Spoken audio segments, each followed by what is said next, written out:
record on this computer. Okay, it's being recorded. Hello everyone, my name is Jose Mokhtarzadeh and I'm from Melbourne, Australia. I'm joined by Marcus Goodarzi from Denmark, far away, in this COVID-19 era. So Marcus is a great friend. We met, I think, around 10, maybe more than 10 years, right? More than 10 years ago. Oh, yeah.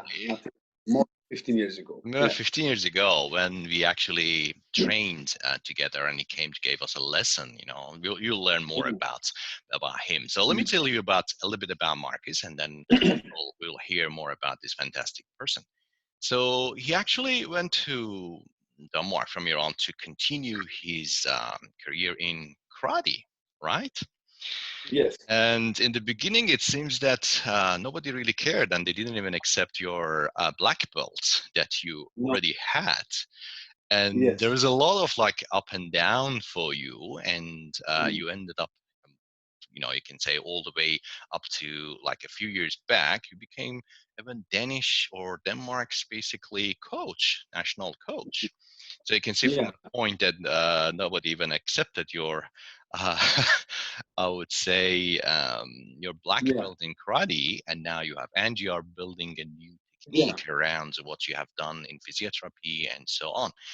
And Marcus has a wide, has a great background in karate and from the scientific point of view as well. So it's been world champion, I would say, several times, World and European Karate Federation and referee, and national coach of Danish Karate Federation, gold winner of SKIF, like Shotokan Karate, World Cup, again, gold winner in Denmark and Greece, and so on. So you can actually Google him and learn more about what he has done in karate. But these days, he's not really doing much karate, as far as I know.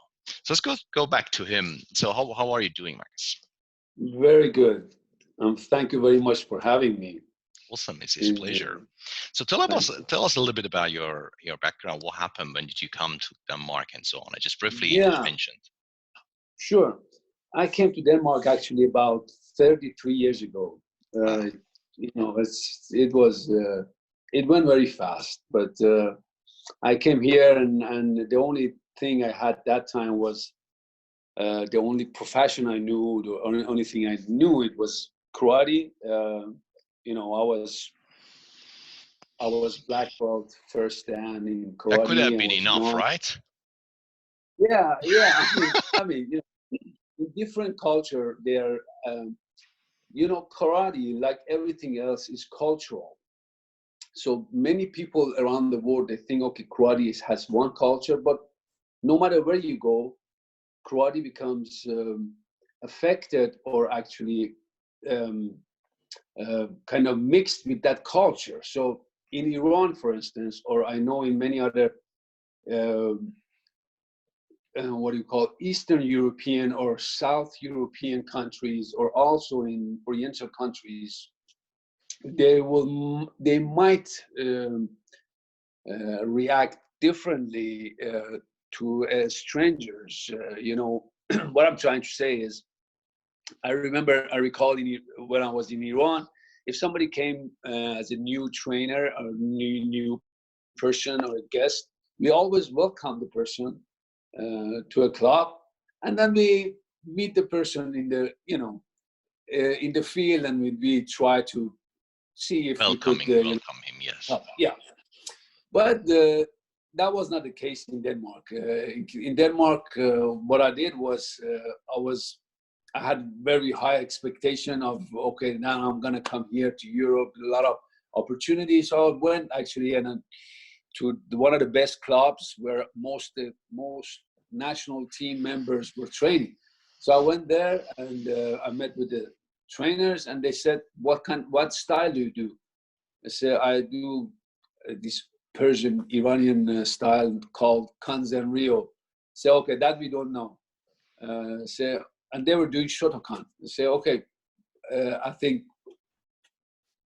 some of the techniques are the same, but the sparring is the same. If you allow me to just join, they say, no, as long as you're not doing the whole system, then we cannot accept you as a black belt. Really? So Oh, wow. Okay. yeah. So I said, okay, can I come with white belt then? So okay, you can come with white belt, but you have to train with white belts. And then I said, okay, crazy. I mean, so I called the Iranian Karate Federation. I said, I'm here and I have my certificates and I have my everything and I want to train with them, but they do not allow me. Is this something the federation can talk to the federation? They said, no, there is individual from country to country. So what I did was I started with the white belt.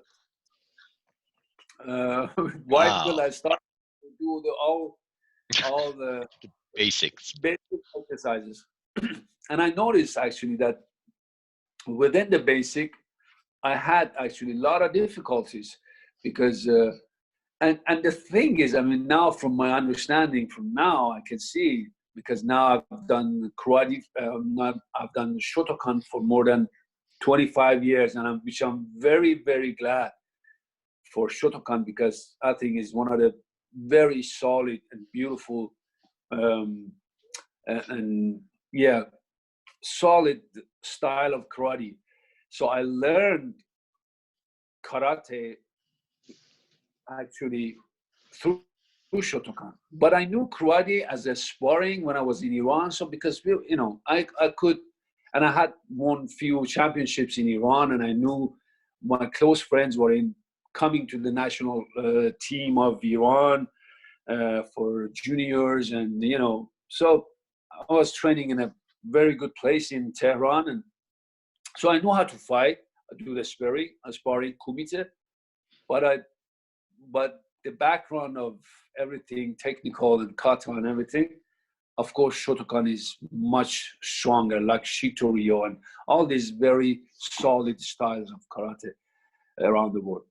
So I could see that from the very beginning they tried to correct me. Your even the small, I mean the simple ski, I was doing it wrong, and but I could not see that in that time. I could see. I mean, maybe these people do not like me. Even I do my first Chokotsuki, they say no, it's all right. I say okay. Till one day they say okay, everybody can do some sparring, and then I sparred with the guy with the person who was teaching me. He was brown belt at the time, and I was black belt from Iran. So he could see that I do karate. So where did you learn? Are you going to Taekwondo? I said, no, I'm karate. You're very lame. You're very good time. You see, yeah, I told you I'm a black belt in Iran.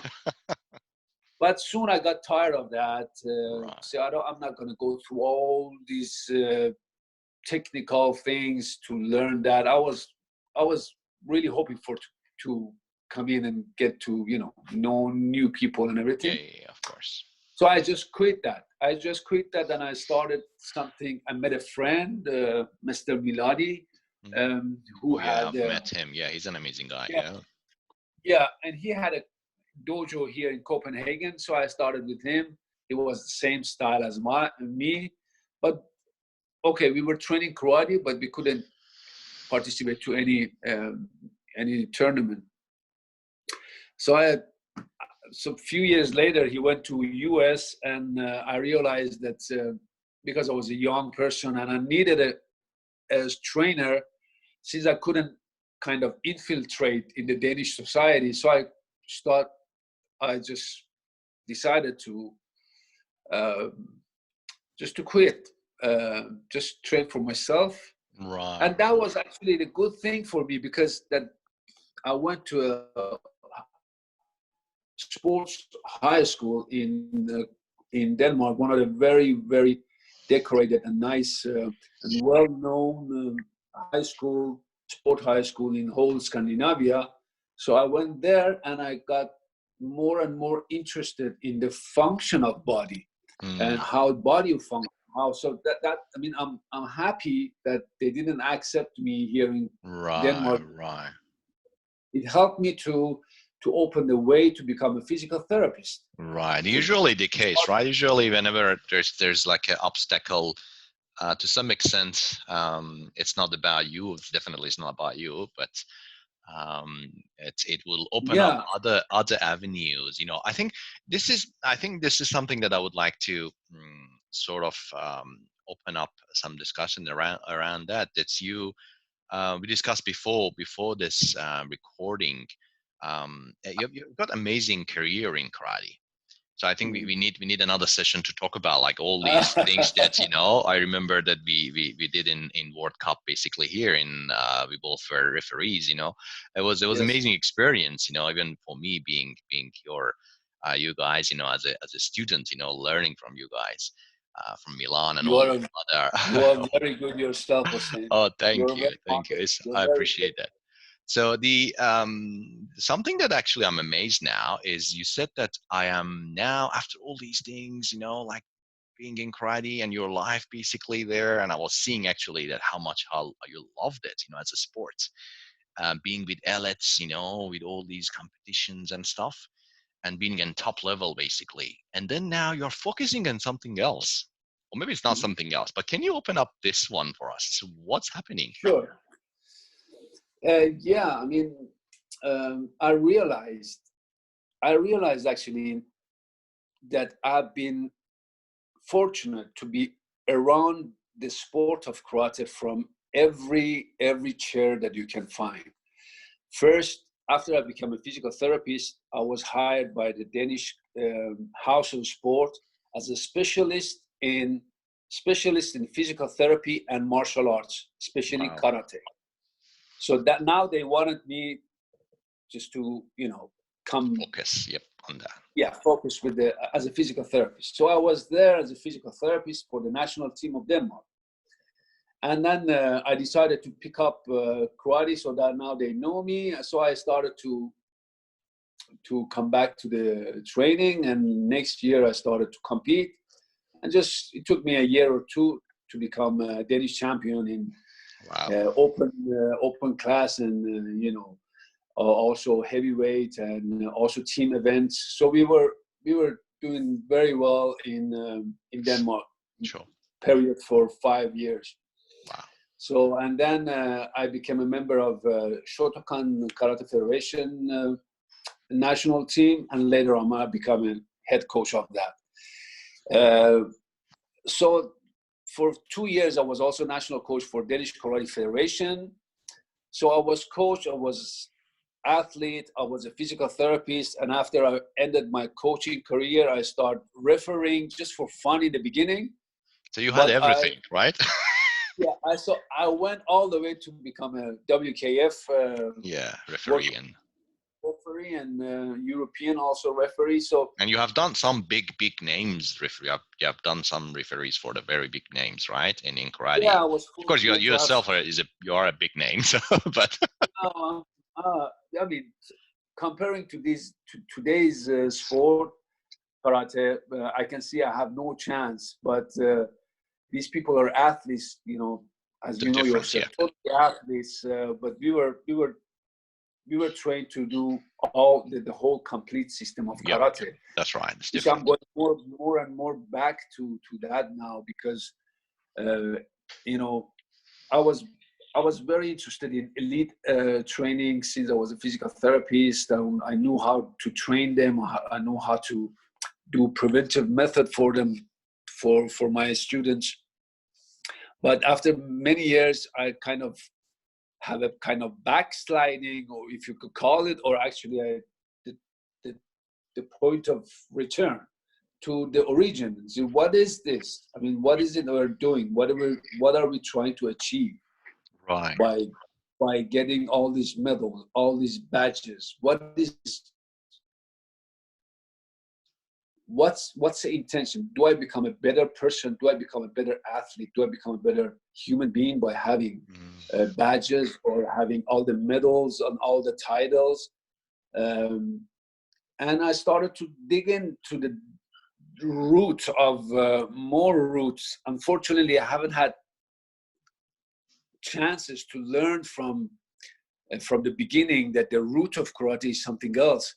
But knowing Kanazawa Kancho and his spirit, I started to dig into the, the mind or the mental training part of martial arts or karate, which I I think people have actually overseen that. I mean, it has kind of uh, it is kind of overlooked somehow. overlooked totally. I mean, I Yeah, have never taught my students anything about that. exactly, I exactly. was a national coach. Nobody ever talk about it. If the thing is, if you just go and talk to any sport karate people, just ask them forward, how do you meditate? Yeah. What's Nobody the knows. Zen? Yeah, exactly. There's some basic stuff. I remember when I was doing it like professionally. It was so funny that we had one coach, and it was the national competitions, and I vividly remember that he came to us, say, look, tomorrow is the competition, you're gonna go there. I don't care if you come back broken leg, broken neck, broken. He actually said all of this. I just won the medal. It's Yeah, like, okay. yeah, yeah, So that was the mentality. Like, I just won the medal. Go for yeah. it. This is a problem, dear Hussein, of the world right now. It's a performance society we are living in. Yeah, It's not only exactly. sport, also in the job, working place. Yep, yep. Everybody have to perform and Just perform. working. Everyone talks about like a performance, or what's it called, Yeah, productivity. And no one but really cares that these days, look, just the tiny viruses, we all are got stuck at home. What is the meaning of productivity? What are you talking about?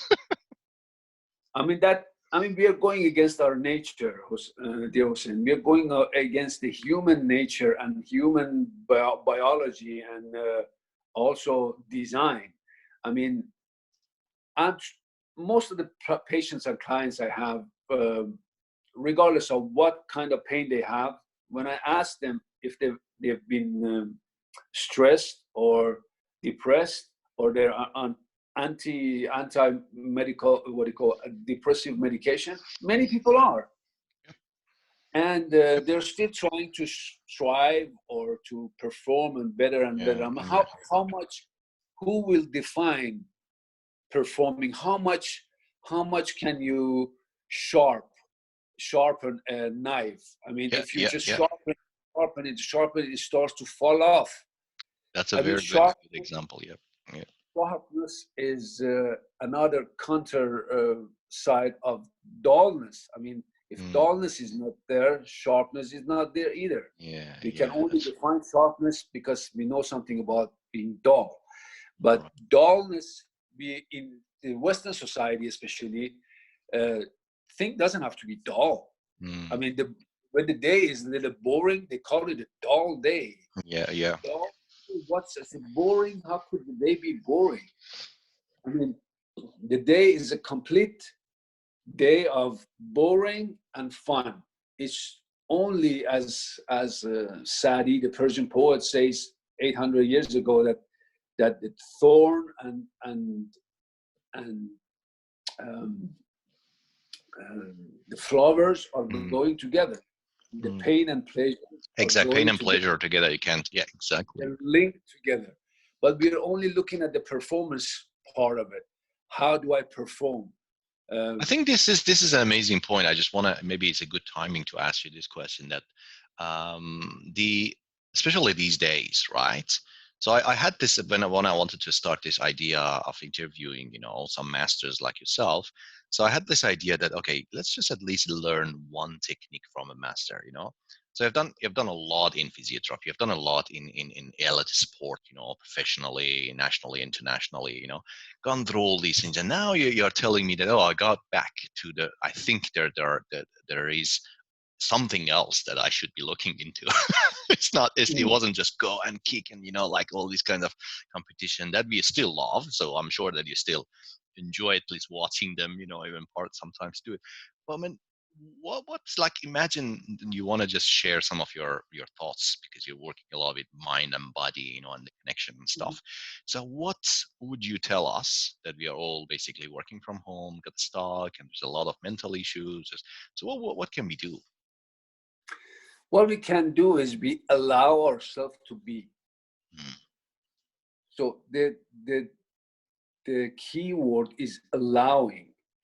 The key word is not doing.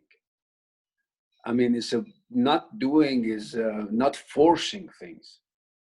If we feel kind of bored, don't force, don't change it in order to just running away from. Because as soon as we start to move, we force things to change. You will activate your central nervous system in order to fight or flight mode. So just slightly, you're going to actually overload your central nervous system in order to move away from something that is unpleasant. When it's unpleasant, then you want to move away from that. That means actually you want to fly away from it, or flight, or just fight it against, be against what it is. So what you do that actually is to raising or increasing the tension in the overall muscle and central nervous system.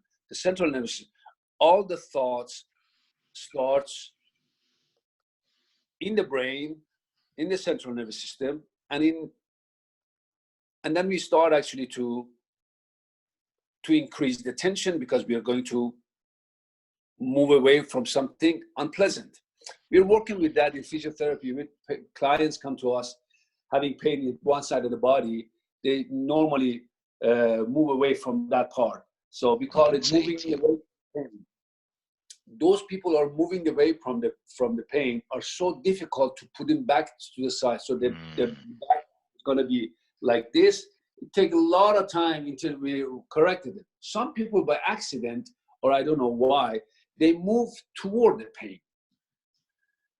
And this is, so they have, for instance, pain in the right side, and they're moving, they're bowing to the right side. So they're more confronted with the pain. They might have also more pain, but it's easier to work with them because they're already in pain. The other are away from the pain. You want to push them back. It's going to, with the pain, they don't want to go there, and they keep on compensating. And Just you keep on resisting, basically. resisting. That's what we are doing. We are resisting constantly in this world. We are resisting. We need all the time stimulation. I think most of the people in the world are kind of addicted to stress and to stimulation. Exactly. We are addicted to that. It's like we need to be stimulated all the time by Facebook, by time, by meditate, by newspaper, by reading a book, by doing something. But if you go back to the essence of Zen Buddhism, there is which is the essence of all martial arts in the world. A sense of one of the principles in Zen Buddhism is a concept they call Jiji Muge, which is actually not forcing. Do not force. That's a basic and actually what do you call? That's interesting. In judo training, you can throw your opponent without not forcing. You're only using his own weight and force. Power and yep. Yeah, so you use your opponent's force, but you're waiting for a moment that you can just help it to happen. So as long as you're forcing, you will not be able to defeat your opponent if he's bigger and stronger than you. It's amazing, you know. You remind me. Sorry to interrupt you. You remind me of something amazing that pretty much always happened to me. You know, whenever just you remind me all the competition. So whenever I was feeling that, oh, I will lose, I'll definitely lose. you know, so it's like I was just trying to win, but sometimes when I just was kind of relaxed, kind of okay, then the chances were quite high, to just win that game, although it's not all about winning and losing, but I mean, at least, understanding the concept. Exactly. If you're talking about performance, let's see, okay, we're not going to talk about general about the martial arts, but we're Yep. talking about performance from the point of central nervous system. Our central nervous system, I mean, you're talking about EGG, EG. the Yep. yes, the electrical activity in the brain, it it can go up and down, and the more stressed we are, the more electrical activity in the brain, Yep. and which actually affects our muscles, affects our All the breathing. simulation. Exactly. Yeah. So if you're gonna do a breathing, what do you call it? You're doing a good performance. Yep. If you can allow yourself to be relaxed, I then think you can do it. this idea of a lot. Yeah, I think maybe we should have Allow another. Yeah, I think this is something that I would. yeah, Sorry, say it again. definitely.